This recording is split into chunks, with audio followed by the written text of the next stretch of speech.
আমরা ফুলকপির শুধু ভাজি খেয়েছি, তরকারি খেয়েছি, কিন্তু ফুলকপির ভর্তা আমরা খুব কম লোকই খেয়েছি।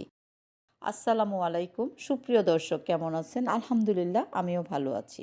আজ আমি ফুলকপির ভর্তা বানাবো। এই ফুলকপির ভর্তা খাওয়ার পর আমার মনে হয়েছে ফুলকপির ভর্তাই শ্রেষ্ঠ ভর্তা। এই ভর্তা বানানো খুবই সহজ, খেতে অসাধারণ। এই ভর্তা বানানোর জন্য আমি ভাজা শুকনো মরিচ লবণ দিয়ে মেখে নিচ্ছি।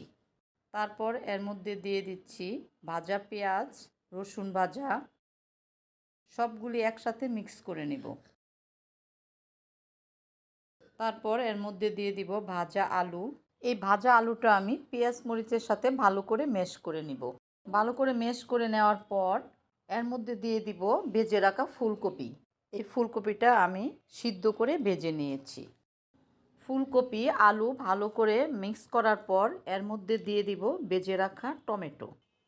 টমেটোটা আমি ফুলকপি আলুর সাথে ভালো করে ম্যাশ করে নিব। এই ভর্তাটার স্বাদ বাড়ানোর জন্য আমি একটি সিদ্ধ ডিম এখানে দিয়ে দিচ্ছি। সিদ্ধ ডিমটি অবশ্যই দিতে হবে।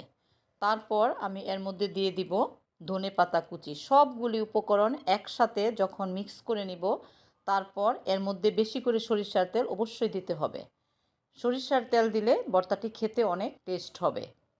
সবগুলি উপকরণ মেখে নেওয়ার পর তৈরি হয়ে গেল মজাদার ফুলকপির ভর্তা।